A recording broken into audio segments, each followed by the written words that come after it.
خوش آمدید به چینل الان ملیسم الینیکا و یعنی بیایید که یونانی صحبت کنیم. درس اول و الفبا می باشه. قسمی که در ویدیوی اول یعنی در ویدیوی خوش آمدگویی برایتان گفتم، ویدیوهای ما اکثریتش درباره صحبت کردن می باشه و برایتان کمک میکنه که شما بتونید در کوتاه‌ترین مدت صحبت کنید.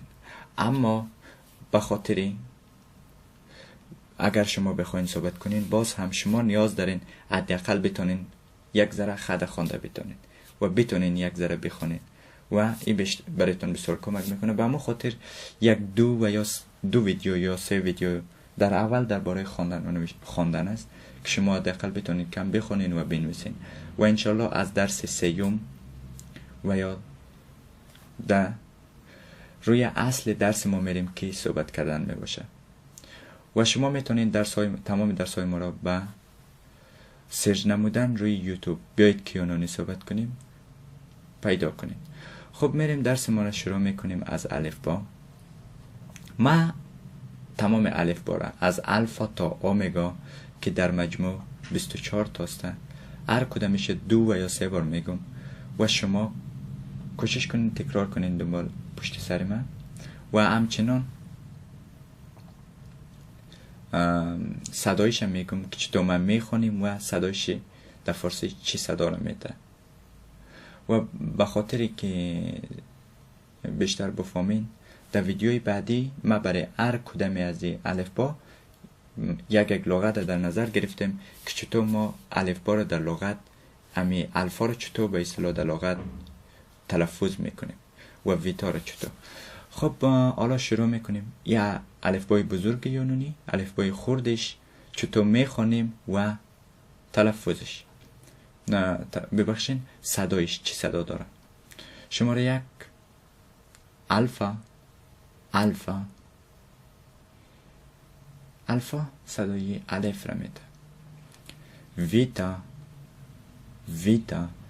ویتا صدای واو را میده. وی.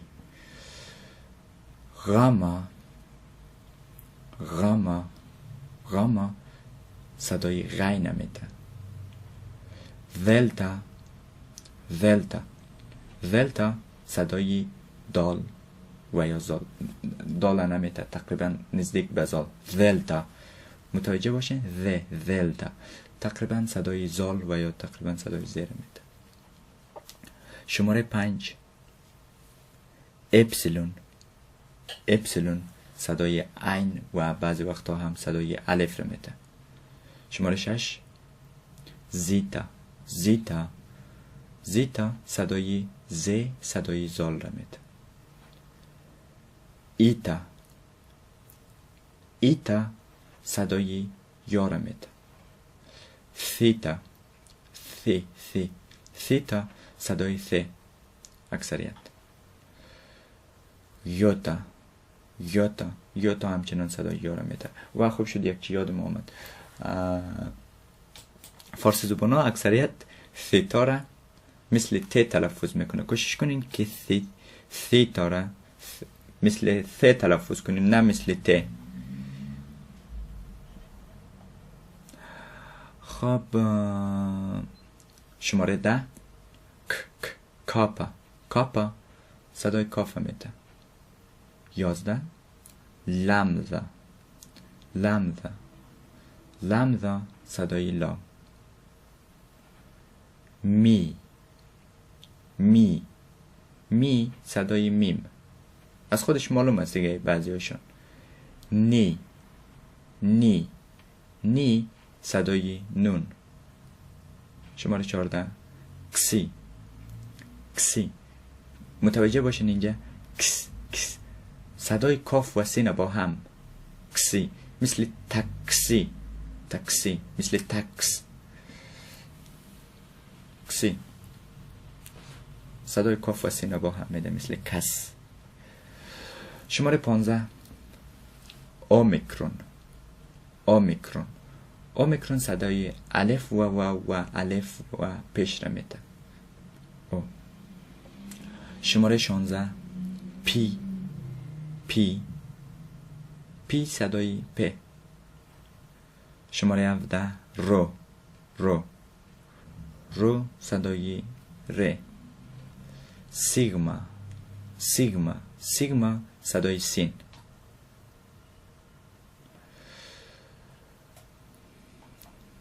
شماره 19 تف تف صدای ت. ایپسیلون ایپسیلون ایپسیلون همچنان صدای یا. فی فی فی صدای ف. هی هی هی تقریبا صدای خی، اما یک ذره خفیفتر چی کنه، نه بیشتر از کتوکتون تلفظ نکنید، بیشتر کوشش کنید از داخل دانتون دقیق متوجه باشین. اینجا هی هی هی. شماره 23 پسی پسی صدای پ و سین. پس پس پسی. شماره 24 اومیگا اومیگا اومیگا صدای بازم الف و واو یا الف پیش او. خب من باز یک تکرار میکنم سریع، فقط با من تکرار کنین. الفا ویتا غاما دلتا اپسیلون زیتا ایتا ثیتا. ثیتا یوتا کاپا لامدا می نی پسی اومیکرون پی رو سیگما. تاف تاف ایپسیلون ایپسیلون فی خی پسی اومگا. حالا میریم روی بخش دومی الفبا. اینجا در زبان یونانی بعضی صداها وجود نداره و از تشکیل دو حرف دیگه به وجود آمده، مثل می با پی صدای ب، می با پی صدای ب، تف با سیگما صدای چ چ چ چ، غاما با غاما یعنی دو تا غاما صدای گاف گ گ، غاما با کاپا همچنان صدای گاف گ، نی با تی صدای دال د د د، تف با زیتا صدای جیم ج ج. و الفبای یونانی دارای 8 دانه حروف صدادار می باشه که از جمله الفا صدای الف، اپسیلون صدای عین، ایتا صدای یا، یوتا صدای یا، اومیکرون صدای الف پیش او یا الف و واو، ایپسیلون صدای یا صدای ای را میته.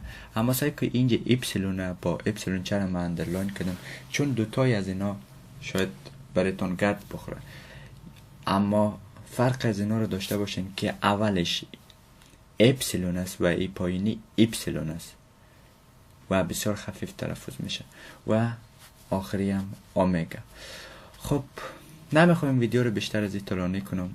تشکر از اینکه درس اول ما رو دنبال کردین. اگر از ویدیو خوشتون آمد لایک کنین و صفحه ما رو سابسکرایب کنین تا از ویدیوهای جدیدی ما با خبر شوین، و کدام نظر، کدام پیشنهاد، کدام انتقاد اگر دارین میتونین در کامنت بنویسین، و زمانی که اگر سابسکرایب میکنین فقط مرا با خبر کنین از اینکه سابسکرایب کردین. تشکر. و همچنان شما میتونین کدام چیز اگر سوال خاصی داشته باشین میتونین در پایین از این ویدیو ما فیسبوک خودم میمونم، شما میتونین از اونجا رفته و در فیسبوکم کامنت داده و ما انشالله جوابتانه میتونم. تشکر. خداحافظ. زود برمیگردیم با بخش دوم الفبا.